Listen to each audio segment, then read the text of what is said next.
The rain came down like nails stuck cold.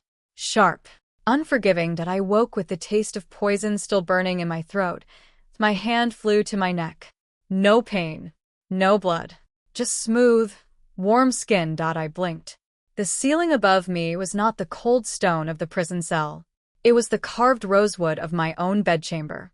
The same bedchamber I had not slept in for 3 years. Not since the Crown Prince had taken me to the Eastern Palace did I sat up so fast my head spun. The candle by my window flickered. It was the same cheap tallow candle I used to hate because it smelled of burnt pig fat. The same window overlooked the same courtyard where I used to practice my calligraphy. I looked at my hands. Soft. Unscarred. No calluses from the years of hard labor in the cold palace. No broken nails from scrubbing the Crown Prince's floors. I swung my legs over the edge of the bed. My feet touched the worn wooden floor. I remembered that floor. I had asked the Crown Prince to replace it 100 times. He never did, Your Highness, a voice. Soft. Trembling, I turned. There she was. Little Ling, my maidservant. The one who had died, trying to bring me food in the cold palace. The one the guards had beaten to death while I watched through the bars. She was alive. She was young.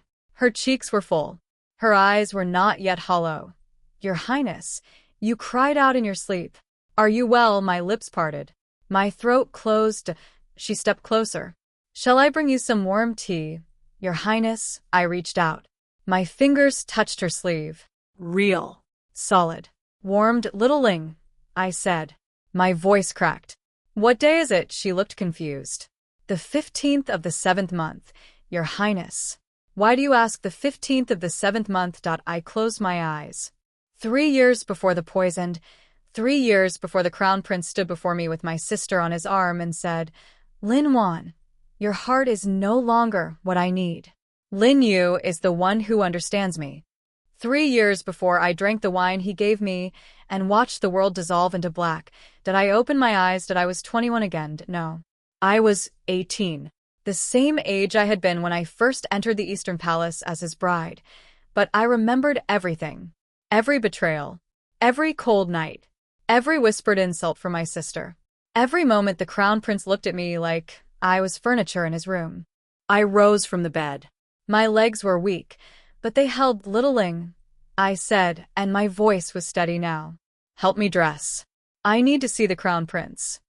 Her face lit up. She had always adored him. She thought he loved me. Of course, Your Highness. Shall I prepare your blue silk gown? The Crown Prince always says blue brings out your eyes. Blue silk. He had said that. Once. Before he began saying nothing at all. No, I said. The white one. Simple. Plain. She blinked. But, Your Highness, the Crown Prince's mother, the Empress, she will be visiting today. Should you not? The white one. I repeated. She obeyed. I looked at myself in the bronze mirror as she laced my robes. My face was young. My skin was smooth. My eyes were the same eyes. But something behind them had changed. I saw a wolf. The Empress's visit was a formality. She came to remind me of my duties. To remind me that my father's political support was the only reason I wore the Crown Princess's robes. To remind me that I was replaceable. She sat in my receiving hall, sipping tea from a cup she would later claim was chipped. Lin Wan, she said, you must give the Crown Prince an heir. It has been 6 months. 6 months in my first life. 6 months of him never touching me. 6 months of him visiting my sister's chambers every night. I understand, Your Majesty, I said. I kept my eyes down, my voice soft. Just as she expected. See that you do. She set the cup down. I have brought a physician. He will examine you. Ensure there is no obstruction. I did not flinch. In my first life, I had wept at that humiliation. I had begged her to trust me. This time, I nodded. Of course, Your Majesty. I welcome the physician's expertise. She studied me. Something flickered in her eyes. But she nodded and called the physician and he examined me. He found nothing wrong. He reported to the Empress that I was healthy. She left without a smile. I sat alone in my chamber as the sun climbed to its peak. Then I heard footsteps. Familiar. Light. Measured my sister. Linyu swept through my doorway like she owned it. She wore pink today. The color of innocence. The color of the sister who would later press the poison cup into my hand and whisper, "Drink, sister. You will feel nothing." "Waner," she said, using my childhood name. Her smile was wide. Her eyes were sharp. "I heard Mother Empress visited. How dreadful for you." I looked at her. Really looked that she was beautiful. Everyone said so. She had our mother's delicate features, our father's graceful height. Her voice was like a bell, but I saw the viper behind her eyes now. "You were," I said. "How kind of you to come." Her smile faltered. Just a fraction. She was used to me falling into her arms, crying about the Empress's cruelty. She was used to being my comfort, my confidant. "I have come to keep you company," she said. "Are you well?" I rose. I walked to her. I took her hands in mine. She stiffened. "Tell me, sister," I said softly. "Does the Crown Prince visit you often?" Her face went pale. Then pink. Then red. I don't know what you mean." "He visited you last night, didn't he?" I kept my voice light. Curious. I saw his shadow pass my window. He went toward the western pavilion. "Your chambers." She pulled her hands away. "You are mistaken, sister." Where?" I tilted my head. "I am not angry." She stared at me. "Truly," I said. "If the Crown Prince prefers your company to mine, who am I to object? You are my sister. I want you to be happy." She opened her mouth, closed it, opened it again. "Waner, I don't know what you have heard, but—" "Nothing," I said. "I have heard nothing. I only want you to know that whatever happens, I will support you." She left an hour later. Confused. Uneasy, good. I sat by my window and watched the rain begin again. In my first life, I had loved the Crown Prince with every part of me. I had believed his promises. I had thought his coldness was just his nature. I had made excuses for every slight, every humiliation, every whispered betrayal. No more. I had 3 years. 3 years before the poison. 3 years to tear down everything he had built. There was a knock at my door. I turned. Jiang Han stood in the doorway. He was my guard. Had been for 2 years. In my first life, he had been invisible to me. Just another servant. Just another face in the crowd. But I remembered now. I remembered that he was the one who had found me in the cold palace. The one who had smuggled me bread when the guards forgot to feed me. The one who had carried little Ling's body away while I screamed. He died. In my first life, he died. I never learned how. He just stopped coming. Now he stood before me. Tall. Broad-shouldered. His eyes were dark and unreadable. "Your Highness," he said. "The Crown Prince requests your presence at dinner tonight." I looked at him. He had always been there. Always watching. Always protecting. I had never known. "Jiang Han," I said. He blinked. "Your Highness, have you ever wanted something so badly you would die for it?" His face didn't change, but something in his eyes shifted. "I have never had the luxury of wanting, Your Highness." I smiled. It was not a warm smile. "Then tonight, Jiang Han, you will watch. And you will learn." He bowed. "As you wish, Your Highness." He turned to leave. "Wait," I said. He stopped. "There is a man in the Eastern Palace," I said. "He keeps the Crown Prince's private records. He works in the study. His name is Wei. Find out everything about him." Jiang Han's eyes narrowed, but he only nodded. "I will." He left. I turned back to the window. The rain continued. But I was not cold. I was burning. Dinner was a performance. The Crown Prince sat at the head of the table, his face carved from marble. Beautiful. Untouchable. He had the kind of face that made poets weep and women forget their own names. I remembered how I had once wept over that face. How I had traced his jaw with my fingers and dreamed of a smile. Now I saw the coldness behind his eyes. The emptiness. Linyu sat to his right. His favorite place. She smiled at me across the table, her eyes dancing with smug triumph. She thought I didn't know. She thought I was still the same naive girl who believed her sister would never betray her. "Waner," the Crown Prince said. His voice was low and smooth. He never raised it. He didn't have to. "You look pale." I touched my cheek. "I have not been sleeping well, Your Highness." He studied me. I could feel his gaze like a blade. Perhaps you need more exercise, he said. Fresh air. The gardens are lovely this time of year. In my first life, I had taken that as concern. I had thanked him and promised to walk more. Now I knew what he meant. He was sending me away, giving me a reason to be absent while he spent the evening with Lin Yu. Thank you, Your Highness, I said. I will walk in the gardens tomorrow. But I would not walk alone, that I would walk with Jiang Han, that after dinner, I returned to my chamber and waited. The clock struck 10, then 11, then midnight, that finally a knock. 3 short taps, that I opened the door, that Jiang Han slipped inside. His face was shadowed. I found Wei, he said, that I closed the door behind him. Tell me. He is not just the Crown Prince's records keeper. He is the Crown Prince's secretary. He handles all correspondence, all ledgers, all appointments. Can you get to him? Jiang Han's eyes met mine. I can try, but he is well guarded. The Crown Prince trusts him. Then we need something he wants more than the Crown Prince's trust. Jiang Han was silent for a moment. Then he said, Wei has a gambling problem. He owes a man named Jean 20,000 taels. Jean is a merchant in the Easter market. He is known for collecting debts with his fists. I nodded. 20,000.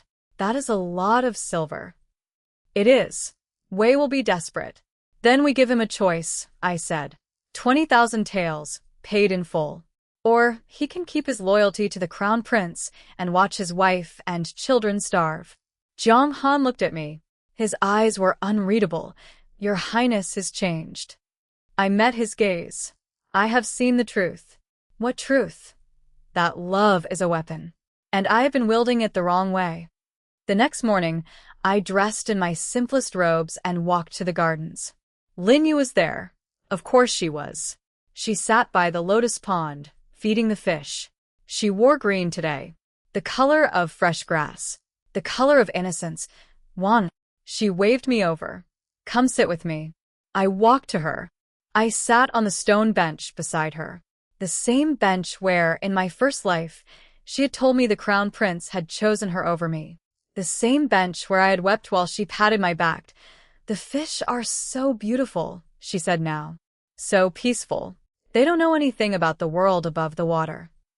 Neither do we, I said. She laughed. It was a bright sound. Warner, you are so philosophical today. I am just thinking, I said, about the future. Her smile flickered. What about the future, our future? Yours and mine. The Crown Prince's future. She set down her breadcrumbs. What are you saying? I turned to face her. I know about you and the Crown Prince, sister. Her face went pale. I know he visits you every night. I know he promised you a place beside him. I know he plans to set me aside. Wana, I am not angry. She stared at me. Her lips parted. No sound came out. I am telling you this so you understand, I said. I am not your enemy. I never was. Whatever happens between the Crown Prince and me, you're still my sister. I will never move against you. She swallowed. Her eyes darted around the garden. She was looking for witnesses. For escape. I don't know what to say. Say nothing, I said. Only remember that I am your sister. When the time comes, I will protect you. I stood up. I walked away. I could feel her eyes on my back, burning with confusion. Good. Let her be confused. Let her wonder what game I was playing. She would never guess the truth. The truth was simple. I was going to destroy the Crown Prince. And I was going to use Lin Yu as my unwitting instrument. 3 weeks passed and I played my role perfectly. I was the doting wife. The obedient Crown Princess. I never complained. I never questioned.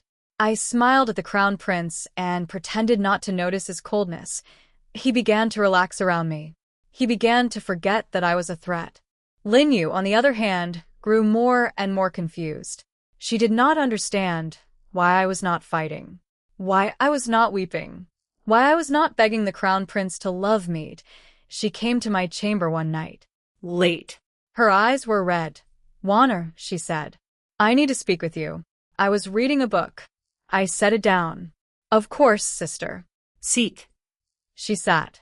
Her hands tremble. I have done something terrible, she whispered. I waited. The Crown Prince, he asked me to do something. Something I do not want to do. My heart stilled. This was it. This was the moment I had been waiting for. What did he ask you? I said softly. She looked at me. Her eyes were wet. He asked me to help him get rid of you. I did not react. I kept my face calm. Get rid of me, not hurt you. Not exactly. He wants to accuse you of treason. He wants to say you conspired with your father to overthrow him. He has forged letters. He has witnesses. He is going to have you arrested. I felt a cold fire spread through my chest. I see, I said. You are not frightened, she stared at me. Frightened of what? Sister, the truth, there is no truth in his lies. Everyone will see that. But his word carries weight. He is the Crown Prince. If he says you are guilty, he is the Crown Prince, I repeated. For now. Lin Yu went pale. What do you mean? I smiled. Nothing. I am just tired. I will be fine. She left. I watched her go, then I turned to the shadows. Jiang Han stepped out. You heard, I said. He nodded. The Crown Prince is moving faster than we anticipated. Wei has not yet given us the ledgers. We do not have enough proof. Then we get the proof another way. How? I looked at him. The forged letters. He must keep them somewhere. Somewhere safe. He has a private study in the Eastern Palace. The one with the iron door. Jiang Han shook his head. That study is impossible to enter. There are guards day and night. The door is bolted from the inside. Only the Crown Prince has the key. Then we get the key. From where he wears it around his neck. He never takes it off. I thought about that. In my first life, I had seen him with that key 1,000 times. I had never asked what it opened. Now I knew. Then we have to get him to take it off. I said that. How? I smiled. It was not a kind smile. Leave that to me. The next night, I prepared a special dinner and I cooked his favorite dishes. I wore his favorite color. I lit every candle in the room and scattered jasmine petals on the table. He entered and stopped. He looked at me with suspicion. Wanner, what is this? I wanted to do something special for you, Your Highness. I said. I have been so distant lately. I wanted to show you that I still care. He studied me. His eyes narrowed. Please, I said. Just a simple dinner. You and me. No business. No politics. Just us. He hesitated. Then he Saturday, oh, we ate. We drank. I refilled his cup every time it emptied. I made sure the wine was strong, that I told him stories. Funny stories. Stories that made him laugh. Stories that made him remember why he had married me in the first place. That the wine worked. His guard came down. I leaned closer. I touched his hand. Your Highness, I whispered. I have missed you. He looked at me. For the first time in years, he saw me. Really saw me. Wanna, he said. His voice was thick. You are different. I am the same, I said. I always have been. He reached for me. His hand cupped my cheek. Did I let him kiss me? Did I let him believe he had won me back? And when he fell asleep in my bed that night, I slipped the key from around his neck. I handed it to Jiang Han in the shadows. 3 hours, I whispered. You have 3 hours before he wakes. Jiang Han took the key.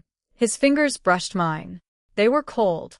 I will not fail you, he said, and he vanished into the night. I did not sleep that night. I sat by my window and watched the moon cross the sky. Every sound made my heart leap. Every creak of the wooden beams, every rustle of wind through the leaves. At dawn, Jiang Han returned. He looked exhausted. There were shadows under his eyes. But he was carrying a cloth bundle. I have them, he said. His voice was hoarse. The forged letters, the ledgers, everything. I took the bundle. My hands were shaking. I also found this, he said. He pulled out a small silk pouch.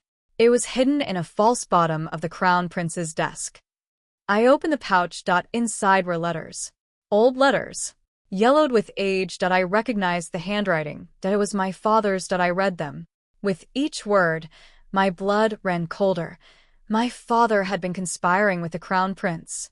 For years. They had planned to overthrow the emperor together. The Crown Prince would take the throne. My father would become the most powerful minister in the land. But then my father had changed his mind. He had grown loyal to the emperor. He had threatened to expose the crown prince, and so the crown prince had made his move. He had forged letters making it look like my father was the traitor. He had gathered witnesses to testify against him, that my father was going to be executed. In my first life, he had been executed. I had watched him die. I had believed the crown prince's lies. Now I knew the truth. The crown prince had killed my father. And he had been planning to kill me. Jiang Han watched me as I read. His face was grim. Your Highness, he said. What will you do? I looked up. My eyes were dried. I will burn him to the ground. 2 days later, the crown prince summoned me. He sat in his private study. The iron door was open. He looked angry. Wanner, he said.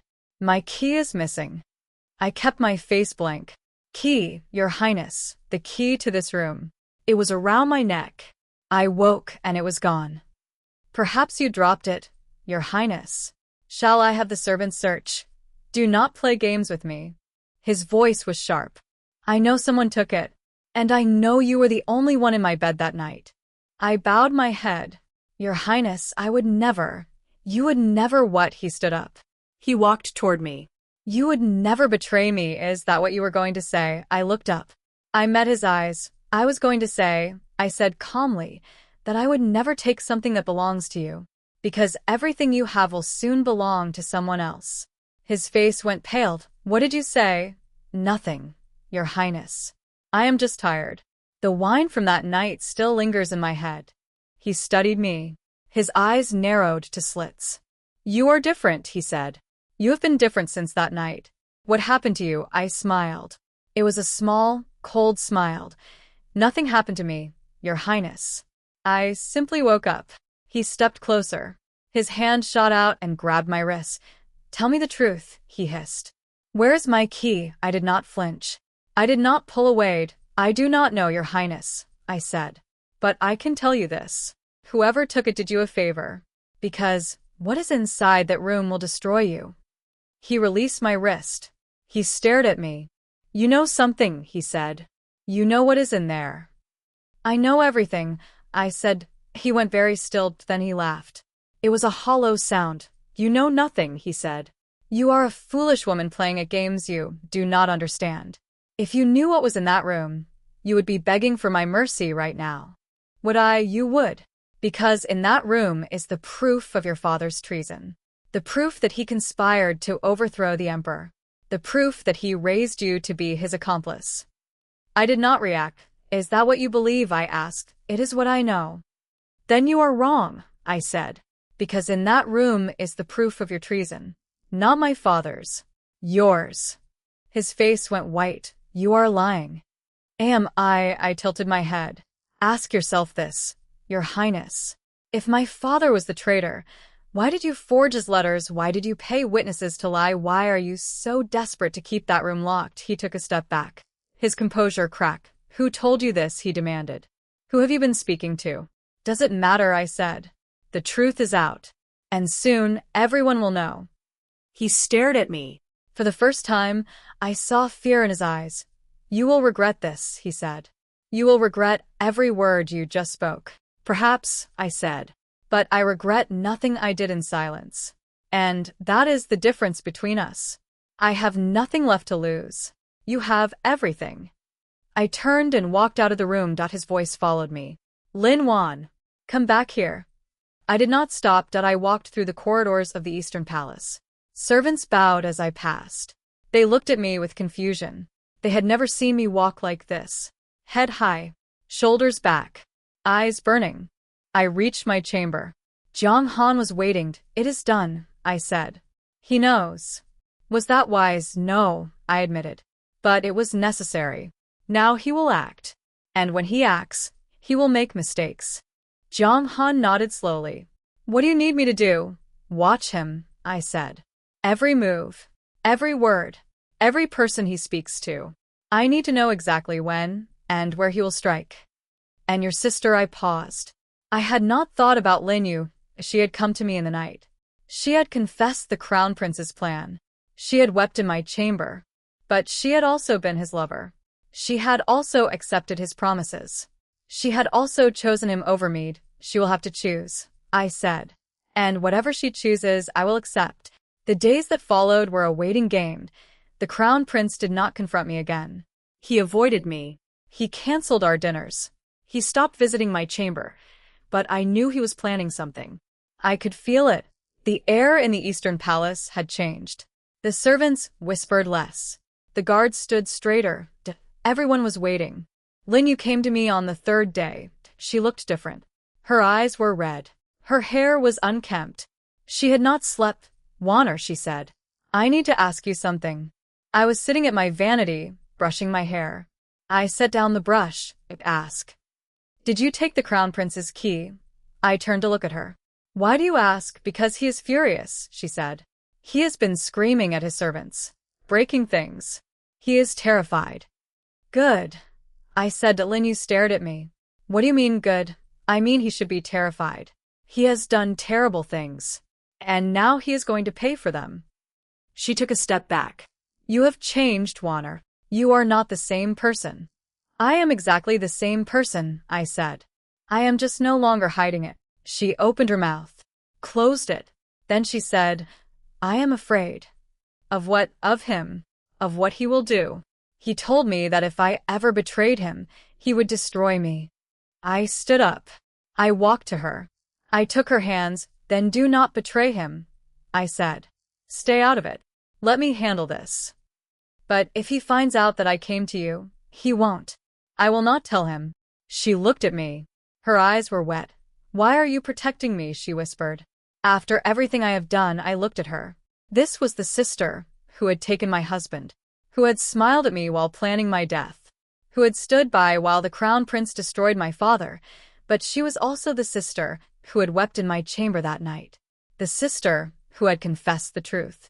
The sister who was afraid. Because you are still my sister, I said. And family is the only thing I have left. She broke down. She sobbed into my shoulder. I held her. I let her cry, and I wondered, in that moment, if she would ever understand what I was about to do. I was going to destroy the man she loved, and she would never forgive me. That night, Jiang Han came to my chamber with news. The crown prince has called a meeting with his generals, he said.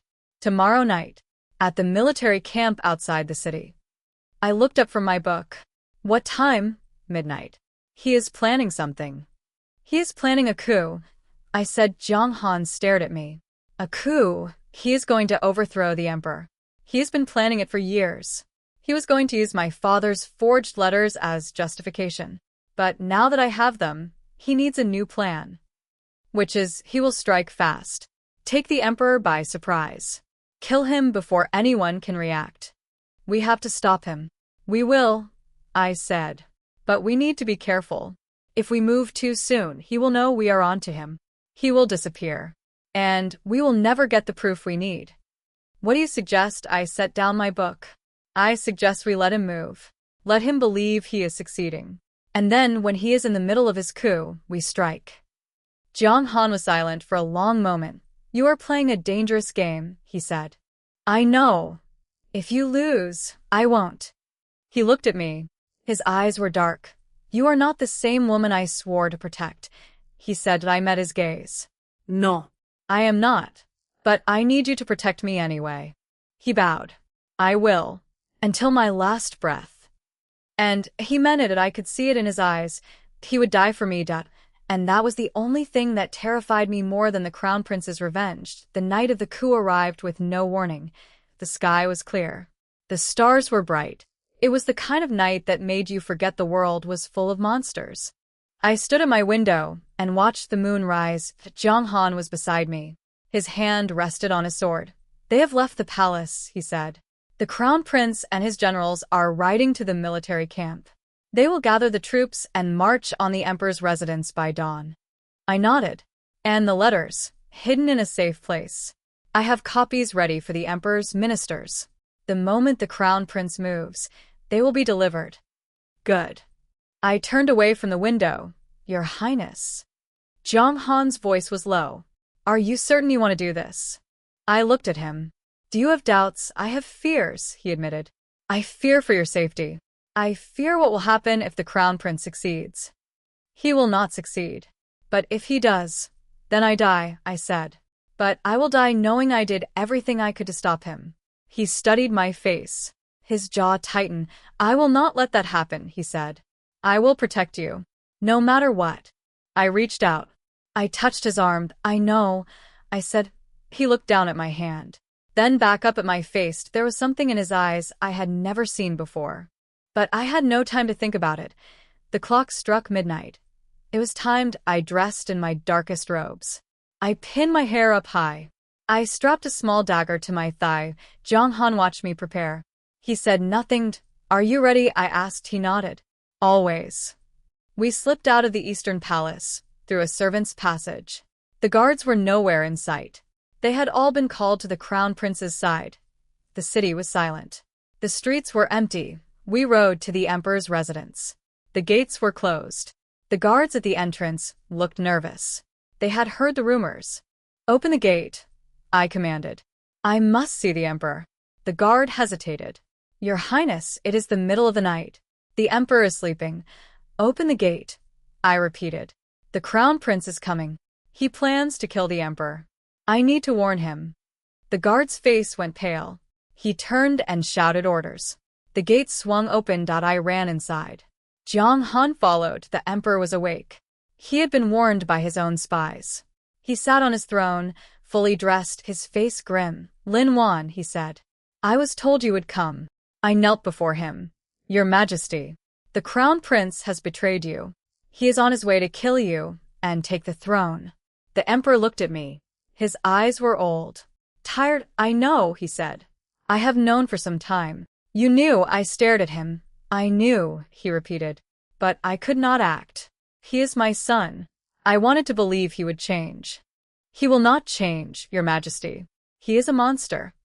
The Emperor sighed. I know. That is why I am glad you are here. He rose from his throne. He walked to me. He placed his hand on my head. You have been wronged by my son, he said. I know what he did to your father. I know what he planned to do to you. I could not stop him before. But I can stop him now. I looked up at him. What will you do? I will give you the power to stop him, he said. I will give you the authority to act in my name. Arrest the Crown Prince. Bring him to justice. And I will give you whatever you ask for. I bowed my head. Thank you, Your Majesty. Do not thank me yet, he said. He is still coming. And he will not go quietly. I stood up. I turned to Jiang Han. We need to move, I said. He nodded. We ran. The Crown Prince's army reached the city gates at dawn. I stood on the city wall. Jiang Han was beside me. Behind us, the Emperor's loyal guards were formed in ranks. They were outnumbered, but they were ready. The Crown Prince rode at the front of his army. He was dressed in full armor. His face was hard. His eyes were burning. Lin Wan, he called up to me. You should not have come. I looked down at him. You should not have come either. This city belongs to me, he said. You cannot stop me. I am not here to stop you, I said. I am here to expose you. I lifted my hand. In the distance, a trumpet sounded. The Crown Prince turned. Behind him, the Emperor's main army was approaching. Thousands of soldiers. Thousands of swords. Thousands of spears. The Crown Prince's face went white. What is this? He shouted. Your coup has failed, I said. The Emperor knew all along. He let you move so he could catch you. The Crown Prince's generals began to mutter. They looked at each other. They looked at the approaching army. Fight, the Crown Prince screamed. Fight them. But no one moved. Surrender, I called down. Surrender, and you will be spared. The Crown Prince looked up at me. His face was twisted with rage. I will never surrender, he spat. Not to you. Not to anyone. He drew his sword. Then you will die, I said, and I gave the signal. The Emperor's army attacked. The battle was short. The Crown Prince's army was outnumbered. They were outmatched. They laid down their weapons within minutes. The Crown Prince tried to escape. He rode hard toward the city gate. But Jiang Han was faster. Jiang Han leaped from the wall. He landed on the Crown Prince's horse. He grabbed the Crown Prince by the armor and pulled him to the ground. The Crown Prince crashed into the dirt. His sword flew from his hand. He looked up at Jiang Han. His face was white with shock. "Who are you?" he gasped. "My name is Jiang Han," he said. "I am the man who will bring you to justice." He pulled the crown prince to his feet and bound his hands. I walked down from the wall. I approached the crown prince. He looked at me. His eyes were wild. "This is your doing," he said. "This is all you're doing." "Yes," I said. "It is." "You will pay for this," he hissed. "When I escape, I will destroy everything you love." "You will not escape," I said. "And there is nothing left for you to destroy." I turned away. Jiang Han led the crown prince away. I did not look back. ACD5 The trial was swift. The crown prince was found guilty of treason. He was stripped of his title. He was stripped of his lands. He was stripped of everything. He was sentenced to exile. He would spend the rest of his life in a remote province, far from the capital, far from power, far from everyone he had ever known. Lin Yu came to see me the night before his departure. Her eyes were swollen. Her face was pale. "Wanner," she said, "I have come to say goodbye." I looked at her. I felt nothing. "Goodbye," I said. She hesitated. "I know you will never forgive me. I know I do not deserve your forgiveness." "You are right," I said. "You do not deserve it." She flinched. But she nodded. "I will leave the capital," she said. "I will go to our mother's village. I will live quietly. I will never trouble you again." "That is wise," I said. She turned to go. Then she stopped. "Wanner," she said. "Did you ever love him?" I thought about that. In my first life, I had loved him. More than anything. More than anyone. But that love had been a trap. A cage. A chain around my neck. "No," I said. "I never loved him. I loved the idea of him. There is a difference." She left without another word. I watched her go. I felt a small pang of something. Not regret. Not sorrow. Just recognition. She was broken. Just like I had been. But I had healed. I had rebuilt myself from the ashes. She would have to do the same. The emperor summoned me the next day. He sat on his throne. He looked older than before. Tired. Broken. "Lin Wan," he said. "I have kept my promise. The crown prince is gone. Your father's name has been cleared. What do you want as your reward?" I bowed my head. "Your Majesty, I want nothing." He raised an eyebrow. "Nothing, nothing," I repeated. "I did not do this for reward. I did this for justice." He studied me for a long time. Then he nodded. "You are a remarkable woman," he said. "My son was a fool to lose you." "Your Majesty is kind." I said. "I am not kind," he said. "I am honest. If my son had not been so blind, he would have seen what he had. But he did not. And now he has lost everything." I said nothing. "Will you stay in the capital?" he asked. "I can give you a position. A title. Anything you desire." I thought about that. In my first life, I had wanted nothing more than to be a princess. To be loved. To be adored. Now I knew. Those things were not enough. "I want to leave," I said. The emperor looked surprised. "Leave?" "I want to leave the capital. I want to go somewhere far away. Somewhere I can start over." He was silent for a moment. Then he said, "I will give you funds. I will give you protection. Whatever you need." "Thank you, Your Majesty." I left the throne room. Jiang Han was waiting outside. "Your Highness," he said. "Is it true? Are you leaving?" "Yes," I said. He looked at me. His face was unreadable. "Will you allow me to come with you?" I looked at him. The man who had stayed by my side. The man who had risked his life for me. The man who had never asked for anything in return. "I would like that," I said. He smiled. It was the first time I had ever seen him smile. We left the capital that night. We did not ride fast. We had no reason to hurry. The road stretched out before us. Moonlight lit the path. Jiang Han rode beside me. His presence was steady. Calm. I thought about the crown prince. I thought about Lin Yu. I thought about the life I had left behind. I felt nothing. No anger. No sadness. No regret. I felt free. We stopped at a small inn. We sat by the fire. Jiang Han handed me a cup of tea. "What will you do?" he asked. "When we find a place to settle." I took the cup. I stared into the flames. "I will live," I said. "I will wake up every morning, and I will live. Not for anyone else. For myself." He nodded. That sounds like a good life. It will be, I said. I sipped my tea. Do you ever think about him? Jiang Han asked. The crown prince, I thought about it. No, I said. I think about the future. I think about tomorrow. I think about the next road, the next town, the next sunrise. That is wise, he said. It is not wisdom, I said. It is survival. I spent years looking backward. It almost destroyed me. I will not make that mistake again. He looked at me. There was something in his eyes.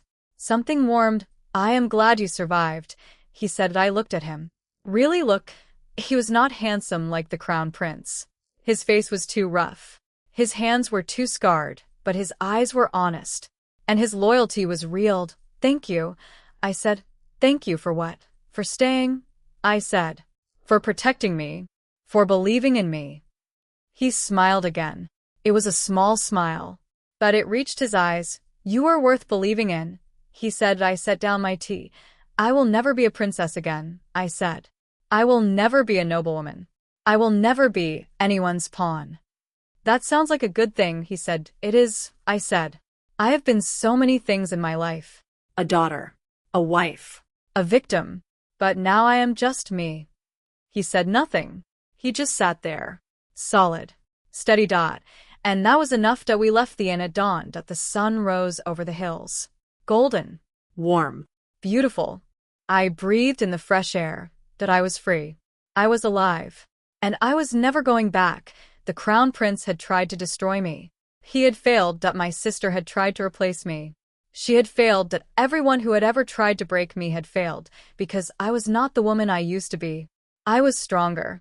I was smarter. I was harder, and I would never let anyone take that away from me. I looked at Jiang Han. Ready? I asked. He nodded. Always. We rode forward. And the road stretched on. In the end, the one you need to save is always yourself. So I did.